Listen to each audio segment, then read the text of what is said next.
जय हिंद साथियों, स्वागत है आप सभी का शाइन वाईटी क्लासेस में। हिंदी शॉर्ट हैंड की प्रैक्टिस डिक्टेशन 100 शब्द प्रति मिनट गति से डिक्टेशन 5 सेकंड में शुरू होगी। स्टार्ट। महोदय, लेखकों से मिलना सदा ही विशिष्ट सुअवसर होता है और आप सबका हमारी राजधानी में स्वागत है। लेखकों में अन्य लोगों की अपेक्षा अधिक अंतर्दृष्टि और भाव प्रवणता होती है। लेखक ने मनुष्य के मन को सशक्त रूप से प्रभावित किया है और उसकी चेतना और संवेदना को बढ़ाया है। लेखक और कवि मानव की अंतरंग आकांक्षाओं को वाणी प्रदान करते हैं। वे राष्ट्र की मूल आस्थाओं और आदर्शों को पुष्ट करते हैं। प्रायः लेखक विरोध के भी अग्रणी रहे हैं। उन्होंने विदेशी शासन और स्वदेश में सामाजिक अन्याय के विरुद्ध भी आवाज उठाई है। भारत में भी हमारे स्वतंत्रता आंदोलन और समाज सुधार आंदोलन के बहुत से नेता स्वयं बड़े अच्छे लेखक रहे। कुछ अन्य का लेखकों और विचारकों से निकट का संबंध रहा। यह होना स्वाभाविक ही है, क्योंकि तब तक कोई भी राजनीतिक या सामाजिक कायापलट नहीं हो सकती जब तक कि उसी के समान बौद्धिक प्रयास भी ना हो। चिंतन और कृति दोनों ही सामाजिक शक्तियों के अन्वेषी विश्लेषण से जन्मने चाहिए। वह वही अन्वेषण है जिसने फ्रांस में क्रांति के नेताओं को जन्म दिया। रूस में इसने लेनिन और गोर्की को और भारत में टैगोर, गांधी और नेहरू को पैदा किया। इतिहास के अत्यंत महत्वपूर्ण और रचनात्मक चरणों में कर्मठ और विचारक अलग अलग नहीं रहा करते। वे मिलकर काम करते हैं और लोगों को साथ लेकर चलते हैं। वे क्रांतियों का नेतृत्व करते हैं।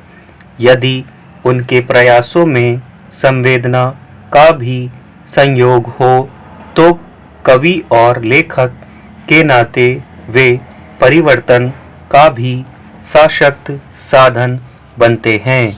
यदि लेखक अपने चारों ओर की ख्याति को नकारते रहते हैं तो वे अप्रासंगिक हो जाते हैं और प्रगति के मार्ग में बाधक भी हो सकते हैं। लेखकों का उद्देश्य सत्य और सौंदर्य की अपनी तलाश को लोगों तक संप्रेषित करना होता है।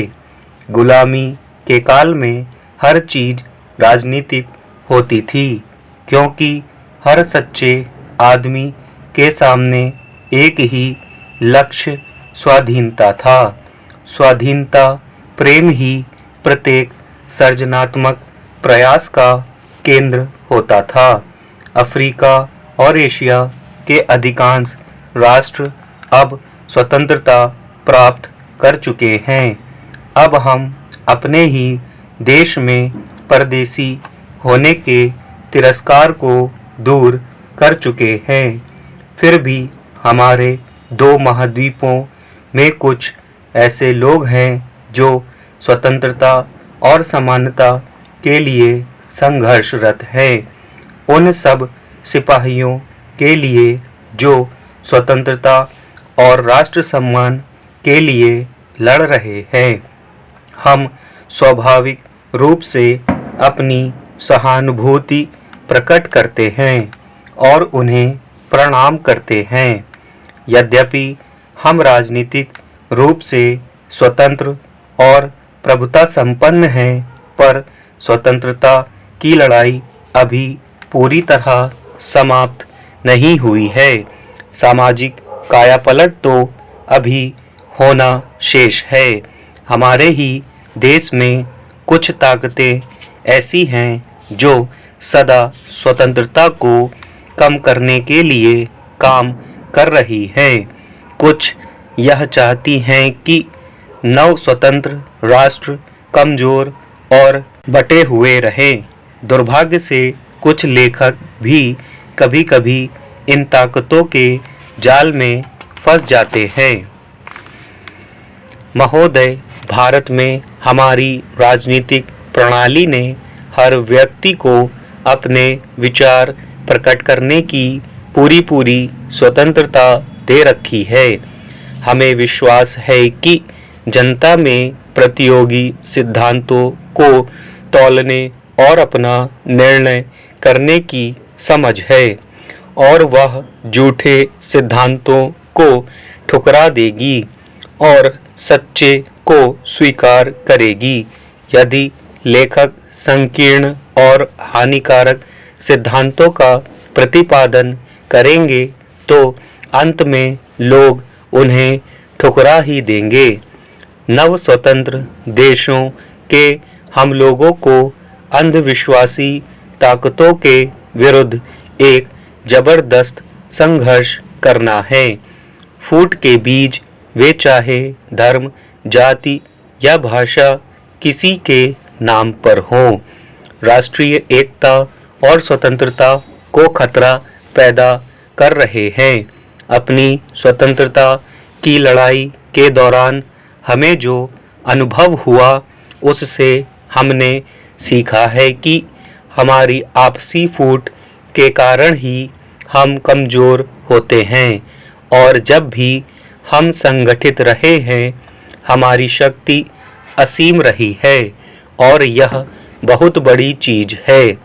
सैनिक शक्ति चाहे जितनी हो, हमारे देश में अनेक ऐतिहासिक महापुरुषों बुद्ध, अशोक, अकबर, महात्मा गांधी और जवाहरलाल नेहरू के बावजूद धार्मिक कट्टरपन और ऊंची जात पात की भावनाएं बनी रहीं।